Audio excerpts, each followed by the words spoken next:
एक दقيقة نص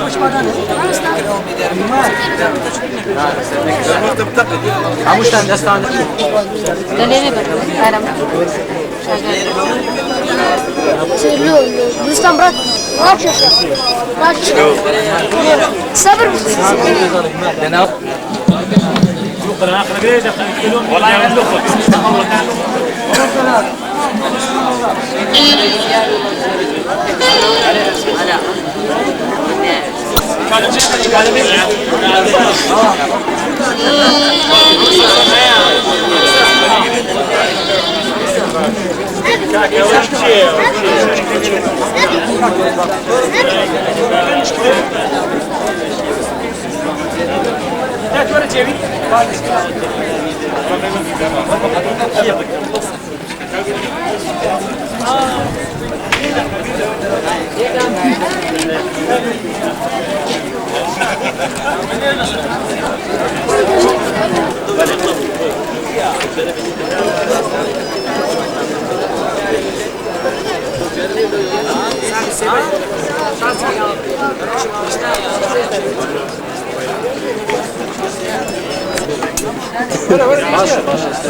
معنا تقلت شيء ودرس مريضة سروكي يا وين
برزان دولة بودن لكن هو تكنيكي وتوظف لبرنامج كمان دوا كوتين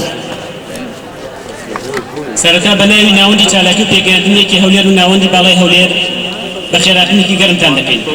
امرو لا يدكاني شانزي ابدا بو بيروستر كدني ياد شانزي اب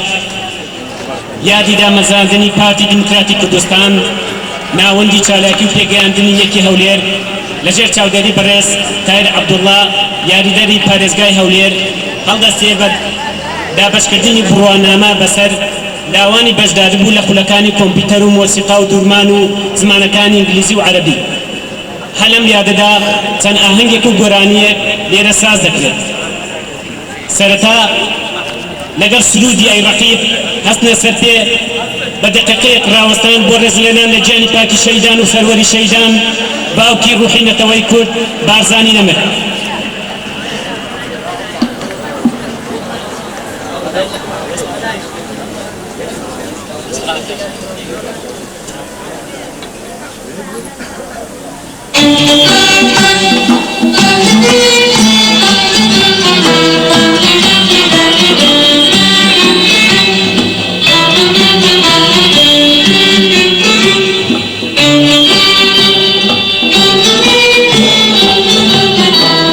Thank you.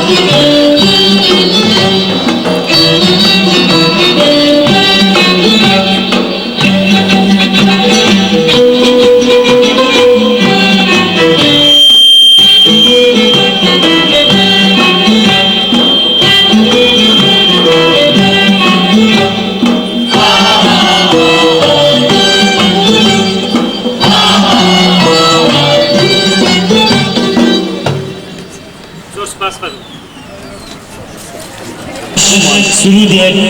بەناونیشانی واوەتەن لەلایەن هونەرمەند کەریم محەممەد پێشکەش دەکرێت بافەرمێ.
بەناوی ناوەندی چالاکی و پێگەیاندنی یەکێتی لاوانی دموکراتی کوردستان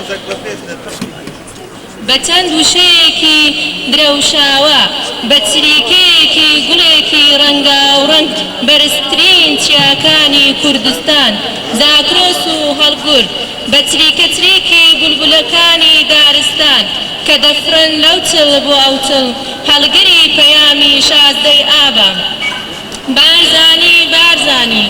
تۆ پێشەوەی کوردانی بارزانی بارزانی تۆ تاجی سەری کوردانی تۆ بووی کوردت بە دنیا ناسان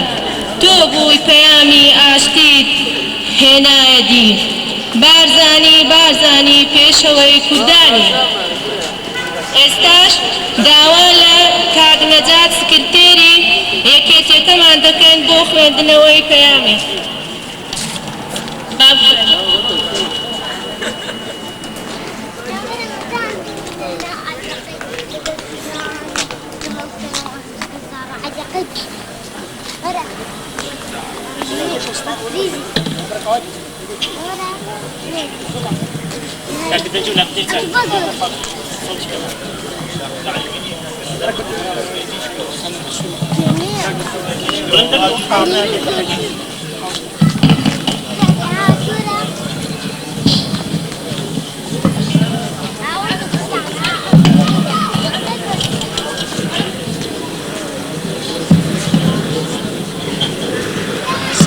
بەناوی خوای گەورە و میهرەبان ئێوارەتان باش. سەرەتا بە بۆنەی 16 58 ساڵەمین دامەزراندنەی پارتی دیموکراتی کوردستان پیرۆزبایەکی گەرم لە سەرۆکی هێژا و بەڕێز کاک مەسعود بارزانی و سەرکردایەتی پارتی دیموکراتی کوردستان و گشت هەڤاڵ و ئەندامان و جەماوەری بە شەڕەفی کوردستان دەکەین. خۆشحاڵی نەبووە لێرانە لەگەڵ کۆمەڵێک لە لاوی کوڕوکت بە یەکترشان دەبین بۆ ئەوەی بتوانین لە فێربوون و خولەکانی کۆمپیوتەر و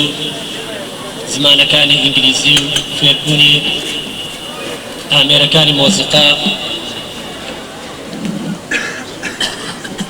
کە لەلایەن مامۆستا بەڕێزەکانەوە فێرکراون بە سنەستی ناوەندی چالاکی پێگەیاندنی هەولێر یەک دیارە ئەو سیستەمەی کە ئێستا یەکێتی لاوەن دیموکراتی کوردستان گرتوویە بەر خزمەتێکە بە ئەو لاوە خۆشەویستانەی کە لە شاری هەولێرن و لە سنووری ئەو ناوەندەدانە بۆ ئەوەی بتوانن ئەو لاوانە هەندێک لەو هەز و ئارەزوەی کە پێشتر بۆیان نایەتە دی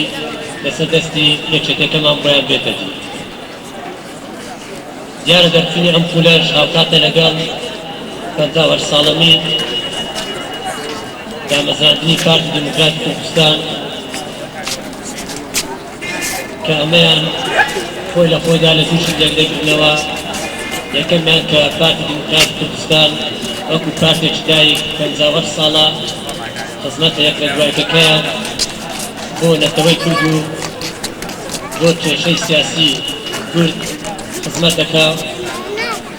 هەروە یەکێتەکەشمان لە تەمەنی دامەزراندنیەوە کە 51 ساڵە خزمەتی یەک بە دوایەکی یەکێتی لاوانی دیموکراتی کوردستان خزمەتی لاوەکان دەکات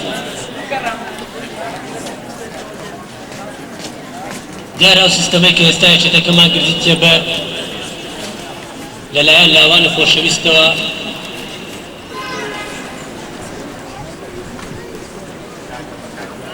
زۆر شتێکی باشە و ئیستیعابێکی زۆری هەیە زۆربەی زۆری ئەو لاوانەی کە فێر ئەو خولانە دەبن سوودێکی زۆریان پێدەگا چ لە ڕووی فکریەوە یاخود بڕێن لە ڕووی بێکاری کە یەکێکە لە هۆکارەکانی فێرکردنی ئەو خولان و ئەو سیستەمە کە لاوانمان لە بێکاری ڕزگار بکەین هەیش بە فێربوونی ئەم دەورانە و ئەم خولانە ئێمە هەرچەند وەکو یەکێتی لاوان دیموکراتی کوردستان وەکو تاکەڕێکخراوێکی لاوان ناتوانین ئەو هەموو حەز و ئارەزوو لاوان لە یەک سەنتەردا یاخود یەک ناوندا پێی نەدی بەڵام بە خۆشحاڵیەوە دەڵێن کە توانیمانە شتێک بۆ ئەو لاوانە بکەین و کە پێشتر